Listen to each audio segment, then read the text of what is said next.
Lisa, bagian 52, karya S.R. Kusuma, yang dibacakan oleh penulisnya sendiri. Alvin akhirnya menyerah, karena ia sadar memaksa Lisa untuk tinggal justru akan membuat gadis itu menjadi kesal kepadanya. Alvin kemudian membiarkan Lisa pergi dan kembali bergabung dengan tamu-tamu yang lain. Gagal membujuk Lisa, Alvin kemudian mendekati Karin. "Oke, ada apa dengan Lisa hari ini?" tanya Alvin sambil melirik ke arah Lisa yang berdiri tak jauh darinya. "Lisa, ada apa dengan Lisa?" Lisa baik-baik saja," jawab Karin sambil menyerutup segelas kok. "Ia agak murung hari ini. Apakah Lisa sedang ada masalah?" tanya Alvin bingung dengan sikap Lisa yang tidak biasa kepadanya. "Oh, benarkah? Ya mungkin saja ia sedang bad mood." "Kenapa?" "Aku tidak tahu. Kenapa tidak kamu tanyakan sendiri tadi?" tanya Karin sambil melirik ke arah Alvin yang matanya selalu memperhatikan gerak-gerik Lisa. "Aku bahkan tidak sempat mengobrol dengannya tadi. Ya seperti sedang tidak ingin mengobrol denganku." "Oh ya?" Karin tidak tahu harus berkata apa, karena ia pun enggan menjelaskan kepada pemuda itu mengenai kegundahan hati Lisa hari ini. "Ya, dan sikapnya kepadaku pun berbeda hari ini. Dia bahkan menolak mengobrol berdua denganku tadi," ucap Alvin setengah menggerutu. "Al, dengar aku ya. Lisa pasti memiliki alasan sendiri mengapa ia menolak mengobrol denganmu berdua saja. Ini pesta ulang tahun Farah. Tentu saja akan banyak tamu-tamu Ibu Karnita yang harus Lisa temui. Kamu bisa lihat sendiri kan? Ia sibuk melayani setiap tamu yang ingin mengobrol dengannya." Alvin terdiam. Matanya tidak lepas memandang ke arah Lisa. "Dan satu lagi, Lisa sudah punya kekasih. Tentu saja Lisa akan membatasi pergaulannya dengan lawan jenis untuk menghindari fitnah. Kamu tahu kan?" ucap Karin. "Ya, aku tahu. Tapi aku tidak bisa menerima sikapnya kepadaku tadi." "Oh ya? Kenapa begitu?"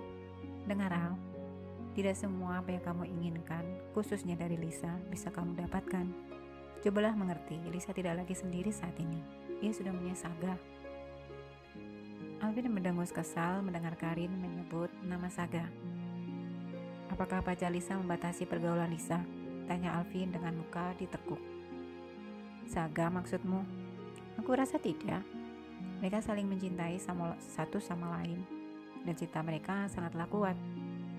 Saga tidak pernah membatasi Lisa. Ia bahkan memberi kebebasan kepada Lisa untuk bergaul dengan siapapun, karena Saga tahu Lisa akan bisa menjaga cintanya dengan baik." "Tapi mengapa sikap Lisa kepadaku berubah?" "Al, apa yang dilakukan Lisa mungkin itu yang terbaik. Lisa hanya tidak ingin terjadi kesalahpahaman, itu saja. Lagi pula, kamu juga seharusnya memahami dan menghargai keputusan Lisa," ucap Karin berusaha memberi pengertian kepada Alvin. Alvin mengembuskan nafas panjang. Pemuda tampan itu terlihat kecewa dengan kata-kata Karin. Baiklah, Kay. Aku akan menemui Kak Farah. Terima kasih untuk waktunya," kata Alvin kemudian berlalu meninggalkan Karin seorang diri. Karin mengerutkan dahi melihat perilaku aneh yang ditunjukkan Alvin hari ini. Pemuda itu seperti tidak bisa menerima Lisa mengabaikannya. Ataukah Alvin benar-benar telah mulai jatuh hati kepada Lisa? Melihat hari-hari ini Alvin menunjukkan sikap yang tidak biasa kepada gadis itu. Karin tiba-tiba teringat Saga. Apakah Alvin alasan Saga tidak ingin menemani Lisa ke acara pesta ulang tahun Farah? Karena Saga tahu Alvin pasti akan datang menghadiri pesta ulang tahun Farah, dan Saga tidak bisa melihat interaksi antara Lisa dan Alvin. Apakah Saga merasa cemburu kepada Alvin? Lisa gadis yang sangat beruntung, dicintai dua orang laki-laki tampan sekaligus. "Hei, sedang apa kamu di sini sendiri?" Karin terkejut melihat Lisa sudah berada di belakangnya. "Lisa, kamu membuatku terkejut." Lisa tertawa lirih melihat ekspresi wajah Karin. "Maaf," katanya kemudian. "Ulang tahun Farah luar biasa meriah. Semua tamu undangan sangat menikmati pesta ini, Kay," kata Lisa. "Ya, tentu saja. Farah adalah putri pemilik rumah mode yang terkenal itu. Lihat saja tamu yang datang pun bukan orang sembarangan, sahut Karin. Kamu tahu, entah berapa biaya yang harus dikeluarkan Ibu Karmita untuk membuat pesta ulang tahun yang mewah ini. Karin tersenyum. Aku bahkan tidak akan pernah membayangkan jumlahnya. Lihat, acara pemotongan kue akan segera dimulai.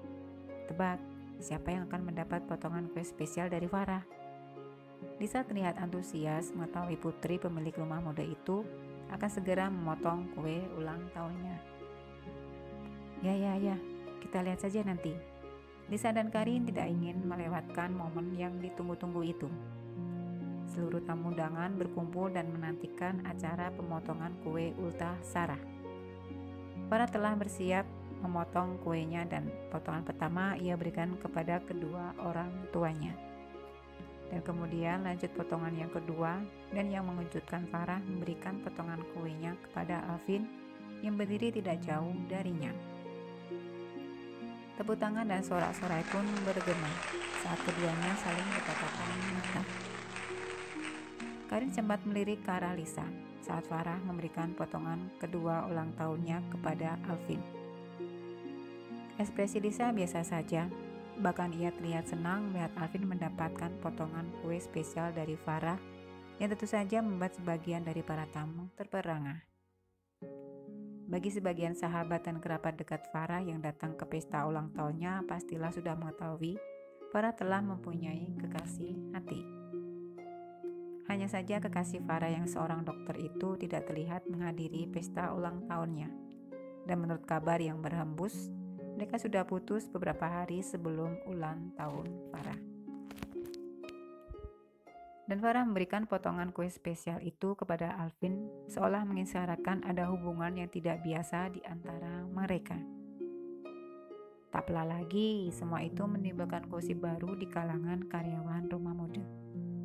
Hei, kamu lihat, potongan kue itu ternyata Farah berikan kepada Alvin. Gadis mana yang tidak ingin memberikan potongan kue ulang tahunnya kepada Alvin? Ujar Karin. Ya, Alvin selalu mendapatkan tempat di hati para gadis, termasuk Farah. Bagaimana denganmu? Apa maksudmu? Balik Lisa bertanya. Menyadari pertanyaan bodoh yang telanjur meluncur dari mulutnya, Karin mendadak salah tingkah. Maksudku Alvin, apakah kamu... Apa? Karin melirik ke arah Lisa yang tengah menatapnya dengan tatapan aneh. Ia terlihat mengerutkan dahinya dan kemudian tertawa lirih. Mengapa kamu tertawa? Tanya Karin dengan wajah bingung membuat Lisa tidak dapat menahan rasa geli. Ya Tuhan, Kay, aku dan Alvin sudah berteman lama sekali. Kita adalah partner kerja, jawabnya kemudian tanpa menjelaskan lebih lanjut pertanyaan Karin. Kamu belum menjawab pertanyaanku. Haruskah? Ya, tentu saja. Lisa hanya tersenyum membuat Karin dibuat penasaran. Gadis cantik itu kemudian menggelengkan kepalanya. Kurasa tidak, katanya kemudian. Mengapa? Ya karena untuk saat ini aku lebih nyaman menjadi sahabat dan partner kerjanya saja, tidak lebih. Dan aku sudah memiliki Saga, jadi aku tidak butuh dia lain. Oh, syukurlah. Tunggu. Jadi kamu mengira aku menyukai Alvin? Karin menganggukkan kepala. Itu sama artinya Alvin tidak ada tempat di hatimu. Lisa tertawa mendengar kata-kata Karin. Ya Tuhan, Kay, kamu pikir aku jatuh cinta kepada dua orang pria dalam waktu bersamaan? Oh ayolah, Karin, yang benar saja. Kay, aku sudah memiliki Saga. Dan Alvin hanyalah partner kerja, tidak lebih. Terkadang cinta datang dengan cara tidak terduga. Begitulah yang terjadi pada diriku, Kay. Siapa yang akan mengira aku jatuh cinta kepada teman kecil yang dulu aku benci? Semuanya terjadi tanpa sengaja. Dalam satu detak jantung, dalam sekejap menghasilkan momen mendebarkan. Dan jatuh cinta kepada Saga adalah hal yang terindah dalam hidupku. Aku tidak merencanakan jatuh cinta kepadanya, tapi aku bahagia telah melakukannya, ucap Lisa dengan raut wajah berseri-seri. Melihat hal itu, Karin pun turut merasakan Betapa cinta Lisa kepada Saga begitu besar.